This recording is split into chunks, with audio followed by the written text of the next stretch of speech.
அனைவருக்கும் வணக்கம் மக்களே. இந்த ஒரு வீடியோவில் நம்ம எதை பற்றி பார்க்க போகிறோம் அப்படின்னா, எல்லாருமே ஃபோட்டோலே தம்ப்நெயிலே டைட்டிலே பார்த்துருப்பீங்க மக்களே. ஆமாங்க, 2025-26ஆம் ஆண்டிற்கான புதிய வேளாண்மை பட்ஜெட் கூட்டம் நடைபெற்றதுங்க.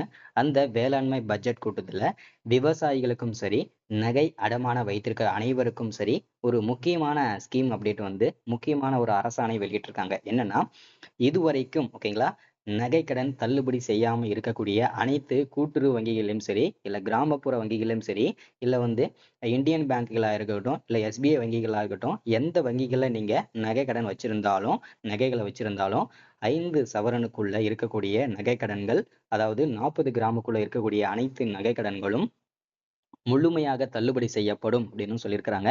குறிப்பா 31/2021 அப்புறம் ஓகேங்களா, நிலுவையில் இருந்த, அதாவது பாத்தீங்கன்னாக்க பெண்டிங்லேயே இருந்த நகைக்கடன்கள் முழுமையாக வந்து தள்ளுபடி செய்ய போறோம் அப்படின்னு சொல்லியிருக்கிறாங்க. சரிங்களா, இதற்காக கிட்டத்தட்ட 6,000 கோடி ரூபாய் வந்து இந்த நகைக்கடன் தள்ளுபடிக்காக ஒதுக்கீடு செஞ்சிருக்கிறாங்க. இந்த நகைக்கடன் தள்ளுபடி செய்வதற்காக, தள்ளுபடி வாங்குவதற்காக தகுதி உள்ள நபர்கள் யார் யாரு, தகுதி இல்லாத நபர்கள் யார் யாரு, அதற்கான காரணமும் அதற்கான விளக்கமும் அரசாங்கத்திடமே வந்து தெளிவா மென்ஷன் பண்ணியிருக்கிறாங்க. அவங்களுடைய பெயர் பட்டியலுமே வந்து வெளியிட போறதாகவும் சொல்லியிருக்காங்க. அதற்காக தனியாவே ஒரு குழுவே வந்து அமைச்சு கொடுத்துருக்குறாங்க. சரிங்களா, இது எல்லாமே இந்த ஒரு வீடியோவில் முழுமையா தெளிவா நம்ம பார்க்க போறோம். சரிங்களா, அது மட்டும் இல்லாம விவசாயிகளுக்கும் ஒரு முக்கியமான தகவல் கொடுத்துருக்குறாங்க. அதை பத்தின அப்டேட்டுமே நம்ம பார்க்க போறோம். இது எல்லாமே நம்ம தொடர்ந்து பார்க்கறதுக்கு முன்னாடி நமது கவர்மெண்ட் ஜாப் டெய்லி அப்டேட் சேனலுக்கு இப்பதான் நீங்க ஃபர்ஸ்ட் டைமா முதல் முறையா நமது சேனலை பார்க்குறீங்க, நமது வீடியோவை பார்க்குறீங்க அப்படின்னா மறக்காம சப்ஸ்கிரைப் பண்ணிட்டு பக்கத்தில் இருக்கிற பெல் பட்டனை கிளிக் பண்ணி ஆளுன்ற ஆப்ஷனில் போட்டு வச்சுக்கோங்க.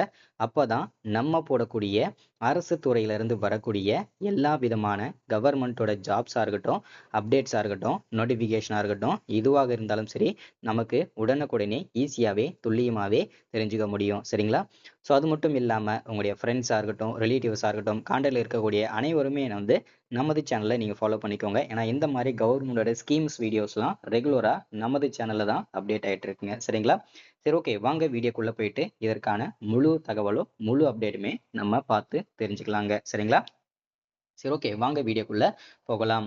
இங்க தெளிவா நமக்கு மென்ஷன் பண்ணி சொல்லியிருக்கிறாங்க. என்னன்னா, கூட்டுறவு நிறுவனங்களில் 5 பவுனுக்கு உட்பட்டு நகைக்கடன் பெற்று 31/3/2001 அப்புறம் நிலுவையில் இருந்த நகைக்கடன்கள் ரூபாய் கிட்டத்தட்ட 6,000 கோடி தள்ளுபடி செய்ய தமிழ்நாடு அரசால் ஆணையிடப்பட்டது. அதன்படி 11.7 லட்சம் பயனாளிகளுக்கு 4,904 கோடி அளவிற்கு தள்ளுபடி சான்றிதழுடன் அவர்கள் அடமானம் வைத்த நகைகளும் திருப்பி வழங்கப்பட்டுள்ளன அப்படின்னு சொல்லியிருக்கிறாங்க. ஸோ இதற்காக முழு தகவலும் பார்க்கலாம். மெயினா யார் தள்ளுபடி வாங்க போறாங்க, தள்ளுபடி வாங்கிய நபர்களின் பெயர் பட்டியல், அதே மாதிரி எதற்காக நீங்க தள்ளுபடி செய்யப்படல, அதற்கான காரணமும் விளக்கமும் தெளிவா கொடுத்துருக்காங்க. அதை பத்தி நம்ம தெளிவா பார்க்கலாங்க. வீடியோவை தொடர்ந்து பாருங்க. இதுல தெளிவா நமக்கு மென்ஷன் பண்ணி சொல்லியிருக்கிறாங்க. என்னன்னா, தமிழ்நாடு அரசால் நகைக்கடன் பெற தகுதி உள்ள நபர்கள் யார் யாரு, அதற்கான தெளிவான விளக்கமும் சொல்லியிருக்கிறாங்க. யார் யாரெல்லாம் தகுதி உள்ளவங்க அப்படின்னா, தமிழக அரசால் வழங்கப்பட்டுள்ள குடும்ப அட்டையில் வழங்கப்பட்டுள்ள 1 அல்லது 1க்கு மேற்பட்ட குடும்ப உறுப்பினர்கள், 1 அல்லது 1க்கு மேற்பட்ட கூட்டுறவு நிறுவனங்களில் 1 அல்லது 1க்கு மேற்பட்ட பொது நகைக்கடன்கள் பெற்றிருந்து அவர்களின் மொத்த நகைக்கடன்களின் மொத்த எடை 40 கிராம் வரை, அதாவது 5 பவுன் வரை இருந்தால் இதர தகுதிகளுக்குட்பட்டு அவர்களின் நகைக்கடன் தள்ளுபடி செய்யப்படும் சொல்லியிருக்கிறாங்க. அதற்கான காரணமும் இங்க நான் தெளிவா மென்ஷன் பண்றேன். தமிழக அரசால் வழங்கப்பட்ட குடும்ப அட்டை, ஆதார் எண் விவரங்களை சரியாக அளித்தவர்களுக்கு மட்டுமே நகைக்கடன் தள்ளுபடி வழங்கப்படும் அப்படின்னு சொல்லியிருக்கிறாங்க. மறுவாழ்வு முகாம்களில் வசிக்கும் இலங்கை தமிழர்களுக்கு நகைக்கடன் தள்ளுபடி வழங்கப்படும் அப்படின்னு சொல்லியிருக்கிறாங்க.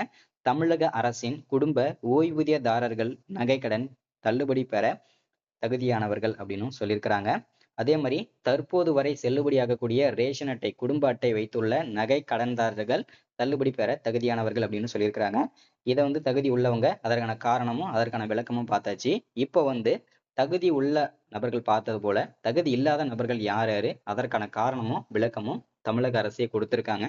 அதற்கான அப்டேட் இங்கே தெளிவா சொல்றேன் பாருங்க.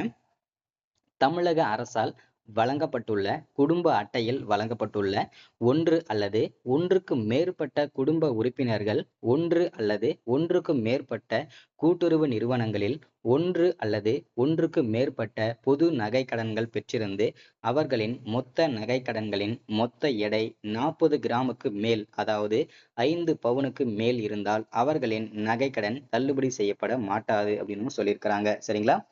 அடுத்ததா குடும்ப அட்டை எண்ணை வழங்காதவர்கள் மற்றும் தவறாக வழங்கியவர்களுக்கு நகைக்கடன் தள்ளுபடி செய்யப்படாது அப்படின்னு சொல்லியிருக்கிறாங்க. ஆதார் எண்ணை வழங்காதவர்கள் மற்றும் தவறாக வழங்கியவர்களுக்கு நகைக்கடன் தள்ளுபடி கிடையாது அப்படின்னு சொல்லியிருக்கிறாங்க. கூட்டுறவு சங்கங்களில் பணியாற்றும் ஊழியர்கள் மற்றும் அவர் தம் குடும்பத்தினர், கூட்டுறவு சங்கங்களில் உள்ள நிர்வாக குழு உறுப்பினர்கள் மற்றும் அவர் தம் குடும்பத்தினருக்கு நகைக்கடன் தள்ளுபடி இல்லை அப்படின்னு சொல்லியிருக்கிறாங்க. அனைத்து அரசு ஊழியர்கள் மற்றும் அவர் தம் குடும்பத்தினருக்கு நகைக்கடன் தள்ளுபடி இல்லை அப்படின்னு சொல்லியிருக்கிறாங்க. எந்த பொருளும் வேண்டாத குடும்ப அட்டையினருக்கு நகைக்கடன் தள்ளுபடி கிடையாது அப்படின்னு சொல்லியிருக்கிறாங்க. 2021ஆம் ஆண்டு பயிர்க்கடன் தள்ளுபடி பெற்றவர்கள் மற்றும் குடும்ப அட்டையின்படி இடம்பெற்றுள்ள அவர் தம் குடும்பத்தினருக்கு நகைக்கடன் தள்ளுபடி இல்லை அப்படின்னு சொல்லியிருக்கிறாங்க. நகைக்கடன் தொகையை முழுமையாக செலுத்தியவர்களுக்கும் நகைக்கடன் தள்ளுபடி கிடையாது அப்படின்னு சொல்லியிருக்கிறாங்க. ஒன்றோ அல்லது ஒன்றுக்கு மேற்பட்ட நகைக்கடன்கள் மூலம் மொத்த எடை 40 கிராமுக்கு மேல் வச்சிருந்தாலும் குடும்ப அட்டைதாரர்களுக்கு நகைக்கடன் தள்ளுபடி இல்லைன்னு சொல்லியிருக்கிறாங்க. போலி நகை வச்சிருக்கவங்களுக்கு நகைக்கடன் தள்ளுபடி கிடையாதுன்னு சொல்லியிருக்கிறாங்க. அதே போல தமிழக அரசால் வழங்கப்பட்ட ரேஷன் அட்டையில உங்களுடைய ரேஷன் அட்டை இல்லாம வேற மாநிலத்தோட ரேஷன் அட்டை வச்சிருந்தீங்கன்னா உங்களுக்கு தள்ளுபடி கிடையாதுன்னு சொல்லியிருக்கிறாங்க. அதே போல ஆதார் அட்டையில இருக்கக்கூடிய அட்ரஸ் பாத்தீங்கன்னாக்க ஆந்திரா, கேரளா, தெலுங்கானா இந்த மாநிலங்களோட அட்ரஸ் இருந்தாலும் உங்களுக்கு தள்ளுபடி இல்லை அப்படின்னு சொல்லியிருக்கிறாங்க. சரிங்களா? ஸோ நகைக்கடன்கள் முழுமையாக தள்ளுபடி செய்யப்பட்டுருச்சுங்க. இதற்கான அரசாணையும் பிறப்பிக்கப்பட்டுருச்சு. அதே மாதிரி வரக்கூடிய 20ஆம் தேதியிலிருந்து உங்களுடைய நகைகளை மீட்டு எடுத்துக்கலாம். இதற்கான அரசாணையும் வந்தாச்சு, அப்டேட்டும் கொடுத்தாச்சுங்க. சரிங்களா? So thank you, welcome. இந்த ஸ்கீம் அப்டேட்டை எல்லாருக்கும் ஷேர் பண்ணுங்க. தேங்க்யூ.